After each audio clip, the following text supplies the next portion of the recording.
Thanks for tuning in, everybody, for another episode of Death Stranding. Remember to press those like and subscribe buttons if you're enjoying this.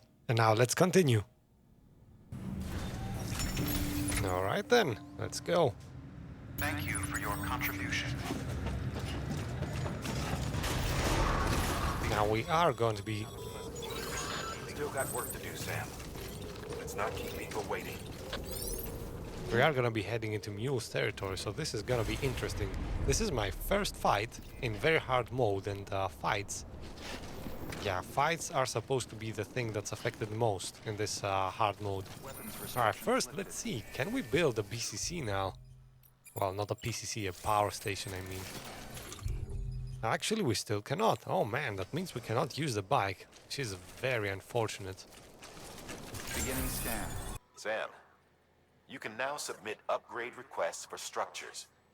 If there's one you use a lot, you should definitely consider it. I actually do not do that because I like to play this a bit harder, but yeah, if you build something, if you start building something and you need help completing it, because things need materials to be built, lots of materials, you can request help. So you could start building a bridge, which needs a lot of materials, and then once you build the foundation, you can, well, essentially send a message to other players to help you contribute things. And, well, once they contribute enough, your bridge will be built. Weapons detected. All weapons will be locked until departure. All clear. Welcome, Sam Porter Bridges. Now we are heading over there, up in the mountains, smack right in the middle of a mule camp.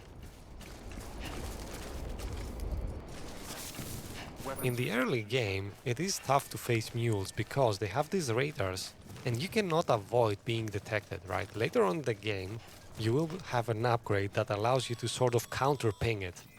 Call it a rule or a habit, but most mules almost always bring stolen shipments home with them. Find the post box, steal back the cargo. Simple as that. But be careful, these guys are armed.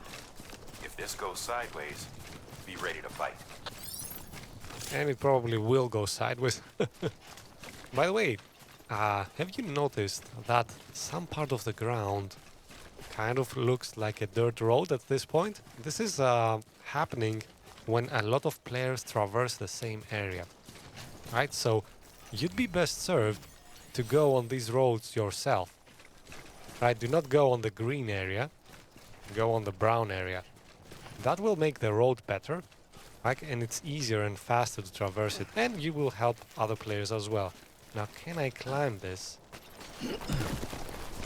I think I can without a ladder. Nice. Remember, Sam, before you approach the mule drop site, we recommend you use a watchtower to confirm the location of the post box containing our cargo. Yeah, I don't think we're gonna be needing that. I could build a watchtower, but I don't feel the positive effect of them too much, so let's just climb. Can we climb this ladder, please? Oh man. Yeah, this is one of those weird ladders that's not horizontal and not vertical. I see that scanner, that's gonna ping us right now. You cannot avoid that. See, I'm sneaking and still it's gonna get me. See?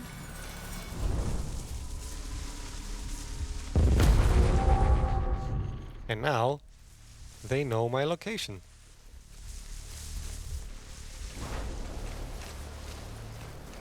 Actually, interesting.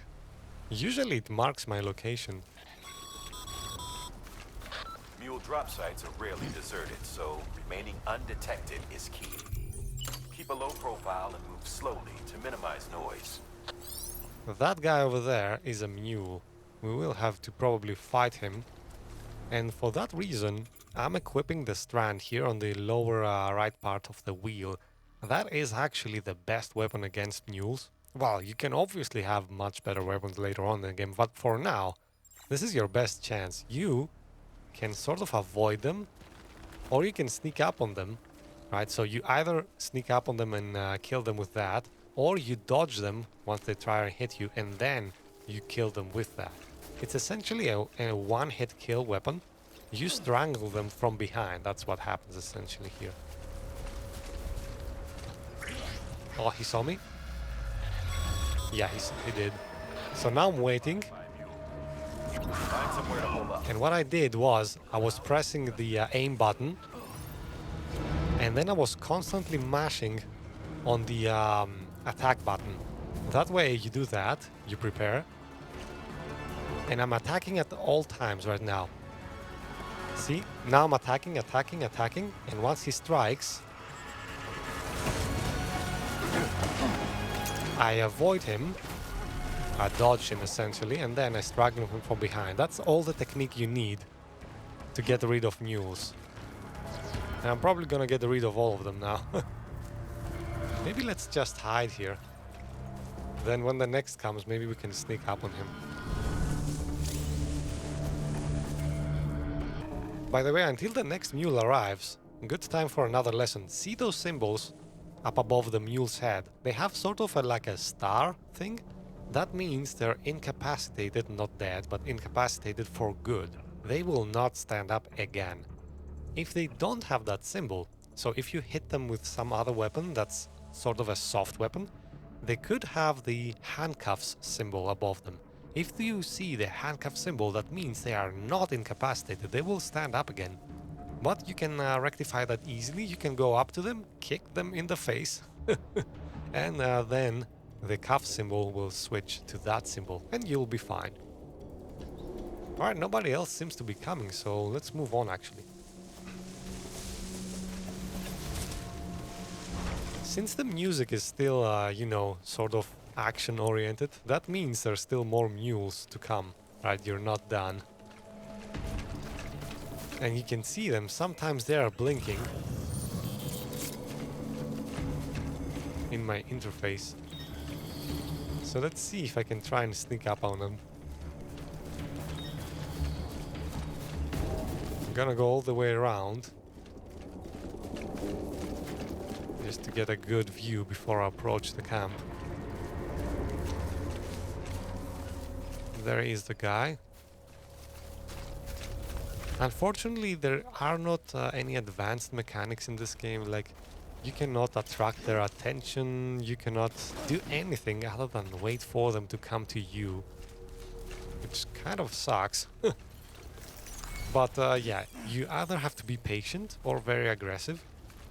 Patient is obviously easier, but it's also more boring.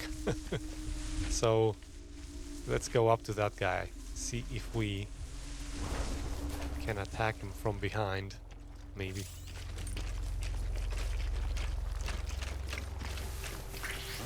Oh, he heard me?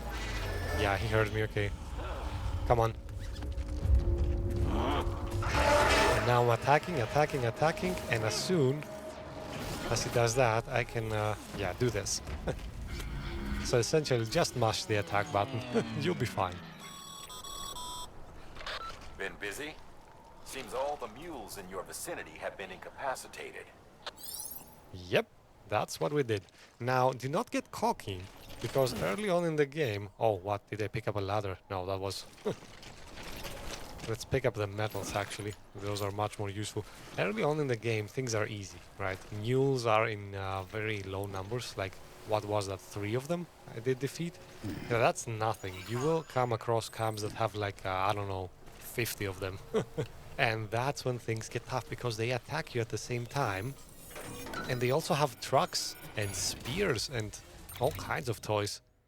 Alright, in any case, now we open the mule post box. You see that this purple area up here represents everything that's inside this post box.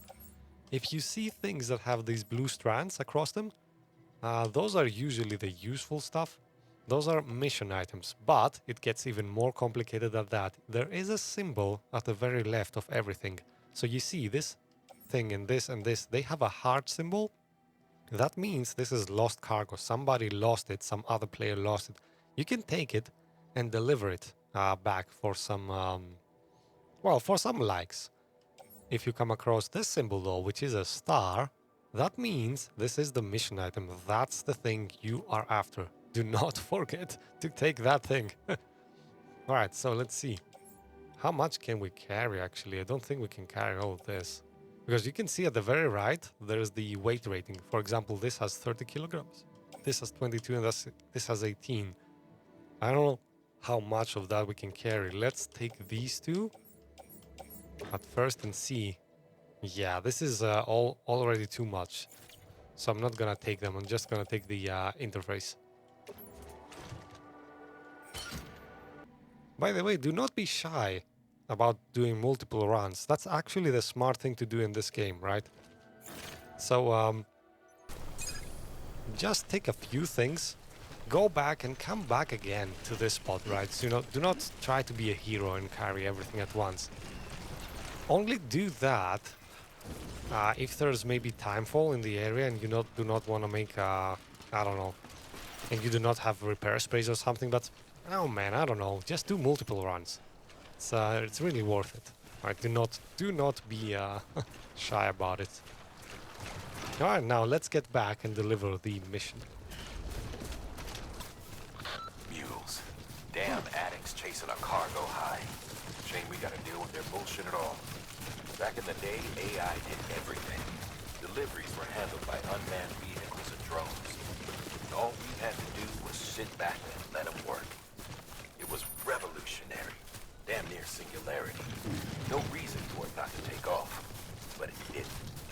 People didn't like it when we took the human element out of the service industry. So, after some consideration, we put it back in. Made jobs no one really needed and gave them to folks who couldn't live without them. And from there, it snowballed. Now we got cults of cargo-chasing crazies who get off on hijacking shipments. Jackal's always on the lookout for the next porter. Make sure you're not him. Scanning Bridges ID. Verifying ID. Clear. Alright, so we get an interesting bit of information about the mules there. Some backstory of how and why they exist. Decontaminating suit. All clear. And I have to say, out of all the things in this game, I hate mules the most. I'm trying to avoid them like the plague. There are people who enjoy fighting them, but it just takes too much time. It's not worth the effort in my case.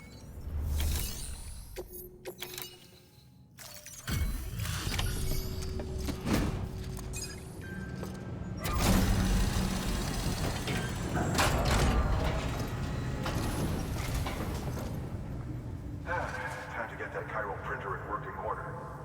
Sorry to push you through so much trouble, but trust me, it'll be worth it.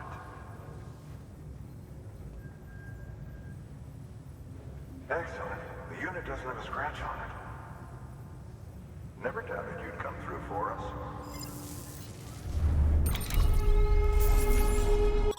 Sam, how are your shoes holding up? Not too well, I imagine, conditions being what they are out there. Nothing ruins your day like shoes falling apart while you're on the job. Carry on like that and it's only a matter of time before you injure yourself. I've arranged for boots to be added to your supplies. Bridget's standard issue, so they ought to fit you fine. You should always carry an extra pair. But if you forget or run into trouble, you can fabricate another via a terminal at one of our many facilities. Okay, so lesson time. Yes, that's excellent advice. Always carry an extra pair of boots with you. But even if that fails, and it will sometimes, because you might be out in rough territory, or they might be stolen from you. If you come across mules and they knock you out, they will take your boots, man. And that's like the worst scenario. So if that happens, there is something called, oh man, I do not remember, but there is a special weed lying all over the place.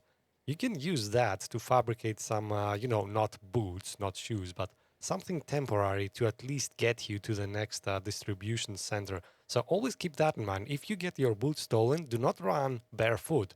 Just manufacture that weed thing that I'm gonna show you probably at some point when I get attacked. And carry on like that. See you around. Congratulations, Sam. I understand you now have access to a chiral printer. An extraordinarily useful device that can only function because of the manner in which our network utilizes the beach, enabling us to transfer massive volumes of data instantaneously. Since under normal circumstances, such transfers would take hours, if not days, some have speculated that the chiral network might, in essence, be a time machine. That it is transmitting data into the past. Suffice it to say, we have yet to fully grasp the fundamental nature of the network and the beach which we have come to rely on. One might liken our relationship with it to that of primitive mans with fire. Is it useful? Quite. Is it dangerous? Undeniably so. Nevertheless, we have decided that the reward outweighs the risk.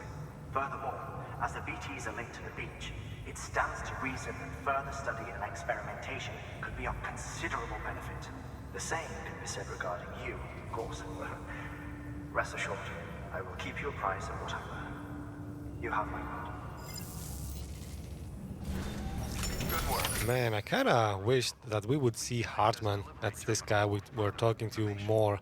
We do not see them too much during the early game. That's a shame. We've added a bridge schematic to your PCC.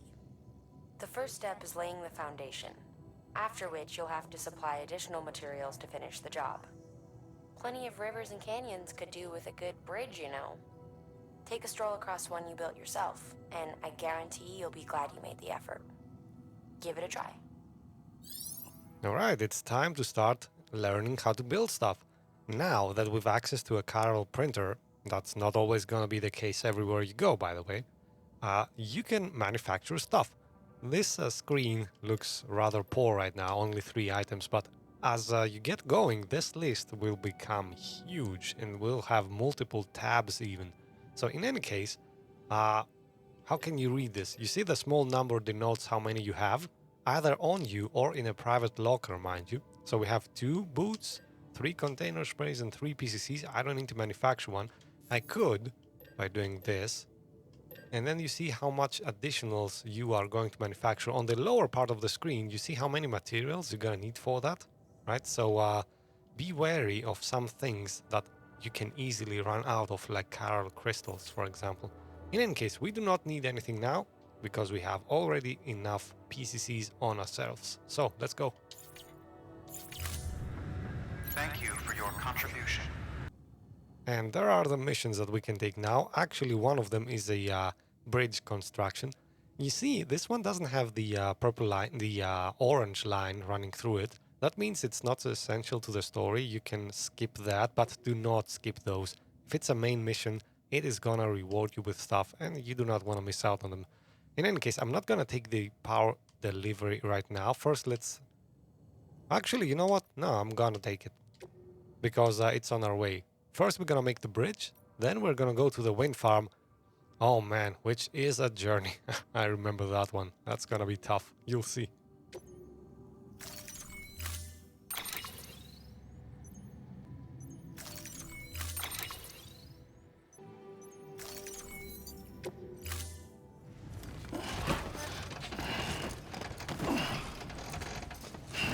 Oh man, he's carrying way too much stuff now. That's because he's carrying building materials for the bridge.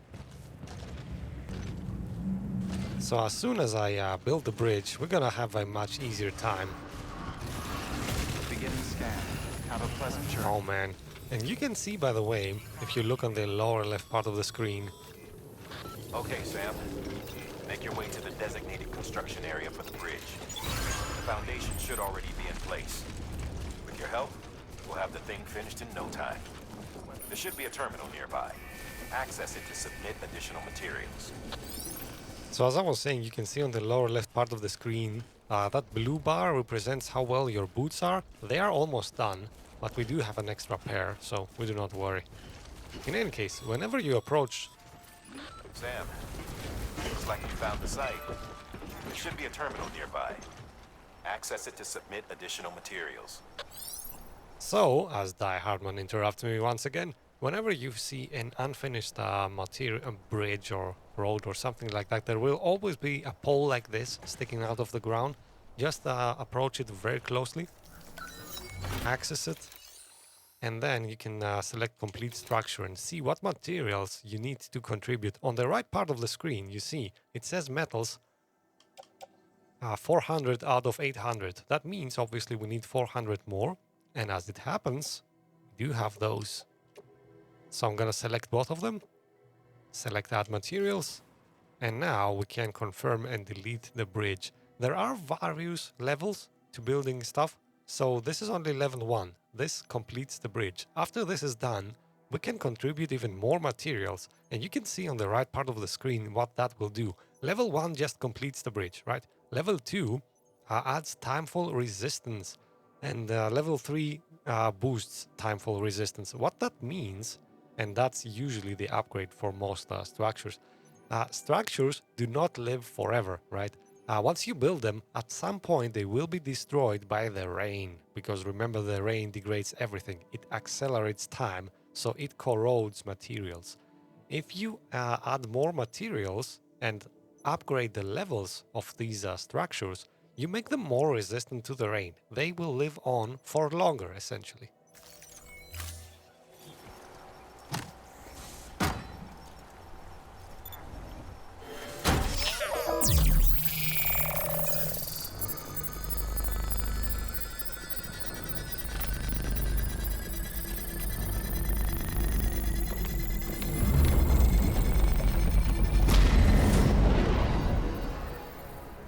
And there you have it.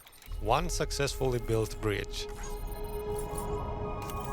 And we got another upgrade, by the way, the Miscellaneous upgrade, one of the 5 I was talking about earlier. This just gives you more likes, right? I don't know how it does it, to be honest with you, but you just get more likes. It is what it is.